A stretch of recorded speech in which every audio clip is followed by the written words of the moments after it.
நேற்று உதயநிதி ஸ்டாலின் பேசுறார், நாங்கள் பெண்களுக்கு நலத்திட்டங்கள் கொடுக்கின்றோம். என்ன நலத்திட்டம்? இப்பொழுது 1000 ரூபாய் வச்சு பெண்கள் போய் ஓஹோன்னு வாழ போறாங்க தமிழ்நாட்டுல.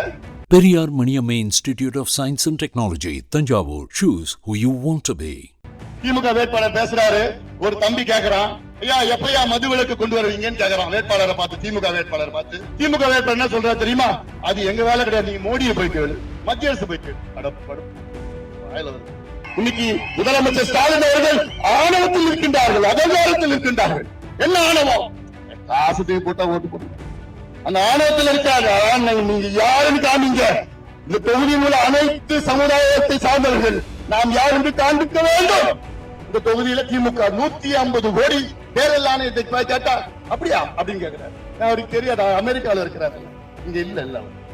இன்னைக்கு இந்தியாவிலே சமூக நீதியுடைய துரோகின்னு சொன்ன யாரு? ஸ்டாலின் அவர்கள், திமுக அவர்கள். சமூக நீதி துரோகி திமுக, சமூக நீதி துரோகி திமுக. இனி திமுக எந்த மேடையிலாவது சமூக நீதி பற்றி பேச தகுதி கிடையாது. அவங்க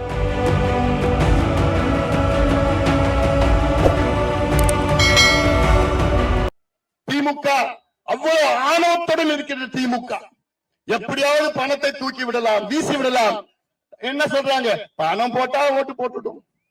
உங்களை மனுஷனை விட மதிக்கிறது இல்லை, மனுஷனை விட மதிக்கிறது இல்லை.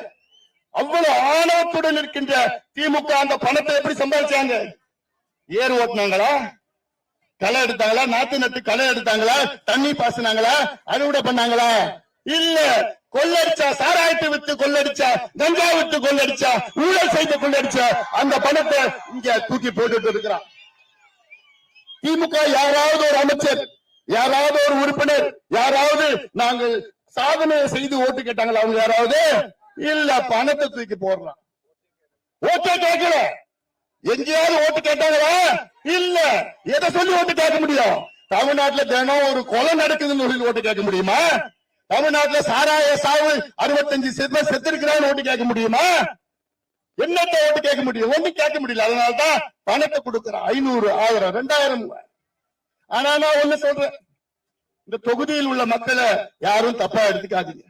சில பேரு விக்கிரவாண்டி, அது விக்கிரவாண்டி ஓட்ட விக்கிரவாண்டி அப்படின்னு வெளியில இருந்து பேசிட்டு இருக்கிறாங்க. அப்படியா நீங்க?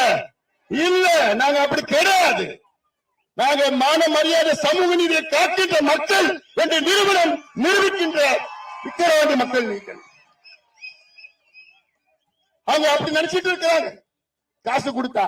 ஆனா இன்னொன்னு, இப்ப நான் ஒரு நிகழ்ச்சிக்கு போறேன், அந்த நிகழ்ச்சிக்கு 5 மணிக்கு சாயங்காலம் போறேன்னா 4 மணிக்கு அந்த ஊர்ல போயிட்டு திமுக காரங்க 500 ரூபாய் கொடுக்குறேன், 1000 ரூபாய் கொடுக்குறேன், நீ இந்த இடத்துக்கு வந்தா நான் 1000 ரூபாய் கொடுக்குறேன். ஏன்னா என் கூட்டத்துக்கு அவங்க போக கூடாது.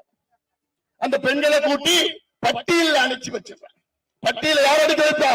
ஆடு மாடு அடிச்சு வச்சிருக்காங்க. ஆனா இங்க பெண்கள் அடிச்சு வச்சிருக்கிறாங்க.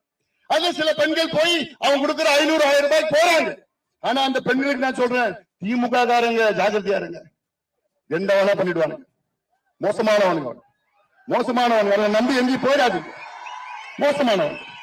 ஏன்னா நம்ம வரலாறு பார்த்துட்டோம், கடந்த காலத்துல பார்த்துட்டோம். இதோட ஒரு ஜனநாயக படுகொலை இருக்குமாய்யா? காசை கொடுத்து இந்த கூட்டத்துக்கு போவாதுன்னு காசு கொடுக்கறவனுங்களா இவங்க எதுக்கே ஆட்சி இவனுக்குலாம்? எதுக்கே ஓட்டு வந்து கேட்கறாங்க இவனுக்குலாம்? ஏன் நாளைக்கு என்ன பண்ணுவாங்க தெரியுமாமா? உங்க பெண்களை அடைச்சி வச்சு நீ திமுக ஓட்டு போட்டாதான் உங்க பெண்களை விடுதலை பண்ணுவேன், இல்லன்னா உங்க பெண்களை பூட்டி வச்சு ஏதாவது பண்ணுவேன்னு அதையும் மிரட்டுவாங்க நாளைக்கு. இதுதான் தேர்தல். இது வெக்கத்தேடு. தமிழ்நாட்டுக்கு ஒரு தேர்தல் ஆணையம் தேவையா? தமிழ்நாடு தேர்தல் ஆணையத்துக்கு கண்ணு தெரியல, காது கேட்கல, சரியான மூளையில சிந்திக்க முடியல. அப்ப நான் என்ன சொல்றேன், நீங்க நினைச்சீங்க என்ன நினைச்சீங்க? கண்ணு கேட்கல, கண்ணு தெரியல, காது கேட்கல, சிந்திக்க முடியல. ஒரு தேர்தல் ஆணையம் இங்க நடக்கிற அநியாய அக்கிரமம் 150 கோடி ரூபாய் இங்க வரைக்கும் செலவு பண்ணிருக்கிறான். இந்த தொகுதியில திமுக 150 கோடி தேர்தல் ஆணையத்தை கேட்டா அப்படியா அப்படின்னு கேட்கிறாரு. அவருக்கு தெரியாதா? அமெரிக்காவில் இருக்கிறாரு, இங்க இல்ல. இது ஒரு வெக்கக்கேடு, இது ஒரு வெக்கக்கேடு. இது ஒரு தேர்தல் ஐயா. பணத்தை கொடுத்து, அதிகாரத்தை கொடுத்து 34 அமைச்சர்களில் 33 அமைச்சர்கள் இங்க இருக்கிறாங்க. முதலமைச்சர் மட்டும் சென்னையில் இருக்கிறார். அவர் வரமாட்டார். பக்கத்துல செத்தாங்களே 67 பேர் வந்து பார்த்தாரா? இல்ல, இங்கே வரமாட்டார். இப்படி இருக்கின்ற ஒரு தேர்தல், இதுக்கு ஒரு தேர்தல் ஆணையம் தேவையா? ஆனா ஒண்ணு, அதுல நான் தப்பு சொல்ல மாட்டேன்.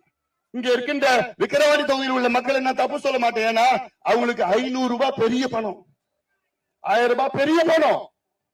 யார் 500 ரூபாய் கொடுத்தாலும் அது வாங்கிப்பாங்க, அது பெரிய பணம். ஏன்னா 77 ஆண்டுகள் சுதந்திரம் அடைந்தும் இன்னைக்கு வளர விடாம, வாழ விடாம, உங்களை அடிமையாக, கூலியாக வைத்திருக்கின்ற இந்த ஆட்சிகள் எல்லாம் அகற்றுங்கள், அகற்றுங்கள்.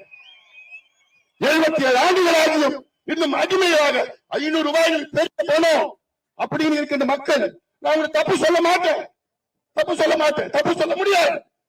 ஏன்னா அடிமையா வச்சிருக்கிறான், உங்களை எல்லாம் கூலியா வச்சிருக்கிறாங்க. இது பத்தாதுன்னு 2 சமுதாயம் மோத விடணும், 2 சமுதாயம் அடிச்சுக்கணும், அடிச்சுக்கிட்டாங்க இவங்களுக்கு குளிர்காயுதானுங்க. இதுதான் இவங்க தொழிலா செய்யறானுங்க. நம்ம மான மரியாதையோட வாழக்கூடாது, நிம்மதியா வாழக்கூடாது. நம்ம முன்னேறணும். நீங்க படிச்சீங்கன்னா ஓட்டு போட மாட்டீங்க, நீங்க அடிமையாக ஓட்டு போடுவீங்க. அதுக்காக உங்களுக்கு படிப்பு கொடுக்க மாட்டான், உங்களுக்கு வேலை கொடுக்க மாட்டாங்க, உங்களுக்கு முன்னேற்றத்தை கொடுக்க மாட்டாங்க, உங்களுக்கு விவசாய திட்டங்களை கொடுக்கறது இல்ல. நேற்று உதயநிதி ஸ்டாலின் பேசுறாரு, நாங்கள் பெண்களுக்கு நலத்திட்டங்கள் கொடுக்கின்றோம். என்ன நலத்திட்டம்? நீ கொடுக்க 1000 ரூபாய் பெண்கள் போய் ஓஹோன்னு வாழ போறாங்க தமிழ்நாட்டுல? அப்படியாமா? நீ கொடுக்குற காலையில் 1000 ரூபாய், காலையில கொடுக்கறது சாயங்காலம் டாஸ்மாக் தான் போகுது. திரும்ப 1000 ரூபாய் பேசிட்டு இருக்கிற இவங்க அந்த 1000 ரூபாய் கேட்கல, இவங்க பிள்ளைக்கு வேலை கேட்கிறாங்க, இவங்க பிள்ளைக்கு படிப்பு கேட்கிறாங்க. மான மரியாதையோட வாழணும், சுயமரியாதையோட வாழணும். அதான் எங்களுக்கு வேணும், கௌரவமா வாழணும். எங்களுக்கு படிப்பு கொடு, வேலையை கொடு, மத்தெல்லாம் நாங்க பார்த்துட்டோம். நீ கொடுக்குற 1000 ரூபாய், பிச்சை போடுற 1000 ரூபாய் வேண்டாம் எங்களுக்கு. அதுல கணக்கு சொல்றாரு வேற, 60,000 பெண்களுக்கு நான் விழுப்புரம் மாவட்டத்தில் நலத்திட்டங்கள் 1000 ரூபாய் கொடுக்கிறோம். இங்க இருக்கிற தகுதியான பெண்கள் எத்தனை பேர் தெரியுமா இருக்காங்க? 6 லட்சம் பேர் இருக்கிறாங்க. 6 லட்சம் பேர் 60,000 பேர் கொடுக்கிறாராம். இன்னொன்னு, அதோட திமுக வேட்பாளர் நேற்று பேசினார், பாத்தீங்களா? யாராவது வீடியோல பாத்தீங்களா? திமுக வேட்பாளர் பேசுறாரு, ஒரு தம்பி கேக்குறான், ஐயா எப்பயா மது விலக்கு கொண்டு வருவீங்கன்னு கேக்குறான் வேட்பாளரை பார்த்து, திமுக வேட்பாளர் பார்த்து. திமுக வேட்பாளர் என்ன சொல்றாரு தெரியுமா? அது எங்க வேலை கிடையாது, நீங்க மோடியை போய் கேளு, மத்திய அரசு போய் கேளு. அடப்பு படுப்பு வாயில வருது.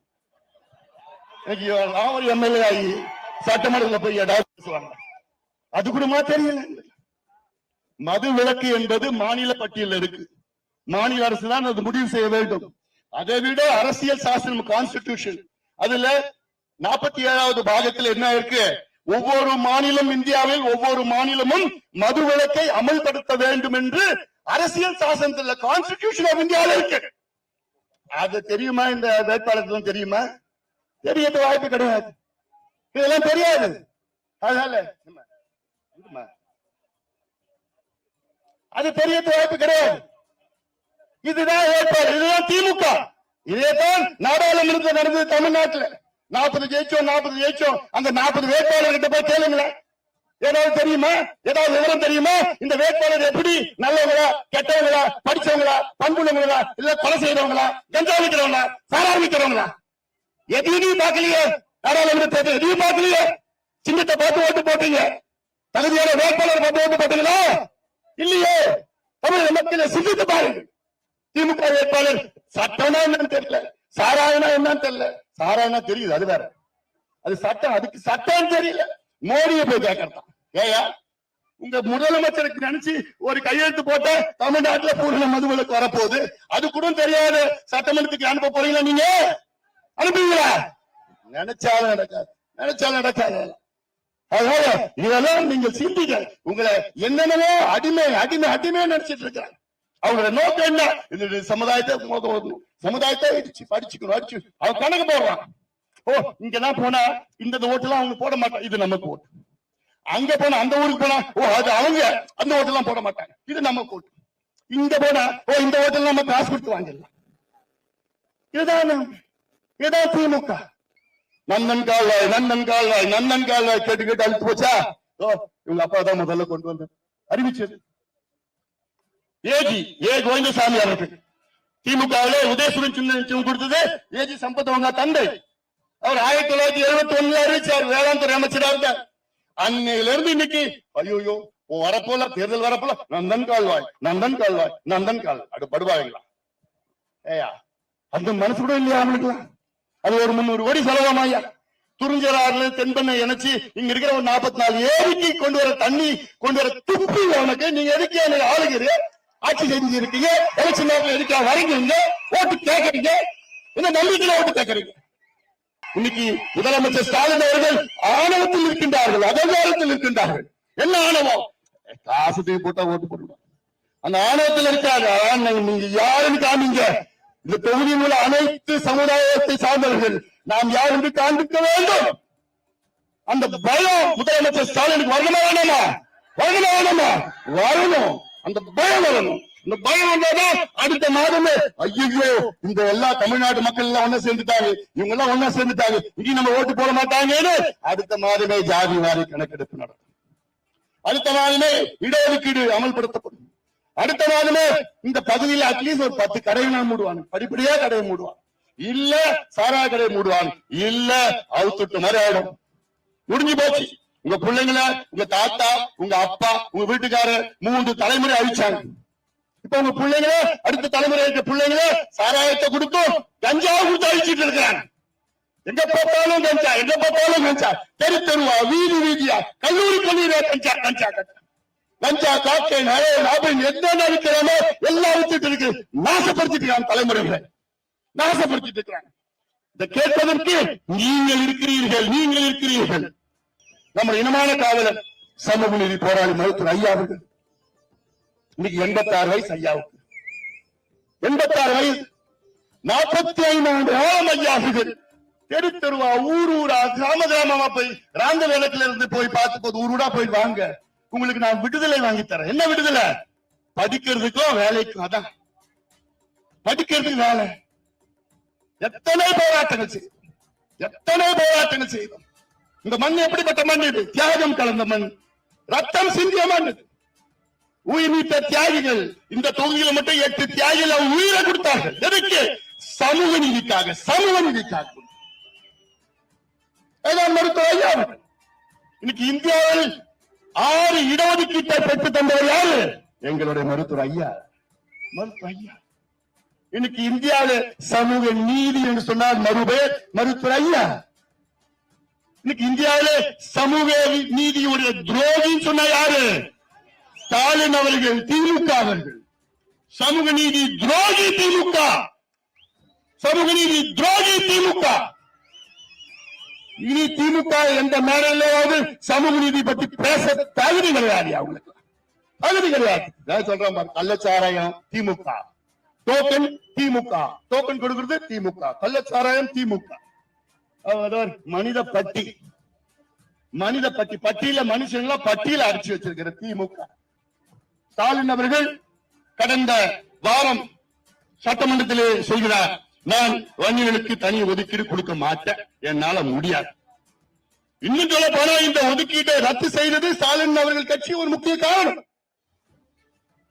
உச்ச நீதிமன்றம் தீர்ப்பு கொடுத்து 2 ஆண்டுகளுக்கு முன்பு தீர்ப்பு கொடுத்தது தமிழ்நாட்டில் வன்னியர்களுக்கு உள் ஒதுக்கீடு கொடுக்க எந்த தடையும் கிடையாது 2 ஆண்டு காலம் நம்மை ஏமாற்றி கொடுக்கின்றேன் என்று ஐயாவிடம் உறுதி என்னிடம் உறுதி நம்முடைய கௌரவ தலைவர் பாலு எல்லாத்தையும் உறுதி நிச்சயமா பண்றோம் நிச்சயமா செய்யும் இன்னைக்கு பார்த்தா முடியாது ஆணவத்தை சொல்கின்றார் முடியாது என்று நம்ப வைத்து கழுத்தாரத்தை விட்டார் முதலமைச்சர் ஸ்டாலின் அவர்கள் இது ஏதோ ஒரு ஜாதி பிரச்சனை கிடையாது நான் மீண்டும் சொல்கின்றேன் இது சமூக நீதி பிரச்சனை அதே போன்று இந்த 2 சமுதாயம் தமிழ்நாட்டில் மிகப்பெரிய சமுதாயங்கள் 2 சமுதாயங்கள் தாழ்த்தப்பட்ட சமுதாயம் வன்னிய சமுதாயம் ஆனா இந்த 2 சமுதாயம் அடிமையா ஆடு மாடு மேய்ச்சிட்டு குடிசையில வாழ்ந்து கஞ்சி கூட குடிச்சிட்டு இதுதான் இந்த நிலைமை இதுதான் திராவிட மாடலையா இதான் திராவிட மாடலா 77 ஆண்டுகள் சுதந்திரம் ஆகியும் இன்னும் இந்த மக்களுக்கு படிப்பு கிடையாது வேலை கிடையாது முன்னேற்றம் கிடையாது கூலி வேலை செஞ்சுட்டு சாராயத்தை குடிச்சுக்கிட்டு கள்ளசாராயம் குடிச்சு செத்துட்டு இருக்கிறான் இதையெல்லாம் நீங்க சிந்தித்து பாருங்க இந்த திமுகவுடைய சூழ்ச்சியால பிரித்தாலும் இந்த சூழ்ச்சி இங்க சண்டை மூட்டி ஓடுது அங்க சண்டை மூட்டி ஓடுது 2 பேரும் அடிச்சுக்கணும் வழக்கு போட்டு அவ்வளவுதான் அப்புறம் அந்த ஓட்டை அப்படியே அள்ளிட்டு போறது இதை எல்லாம் புரிந்து கொள்ள வேண்டும் நன்றியோடு விடைபெறுகின்றேன் நன்றி வணக்கம்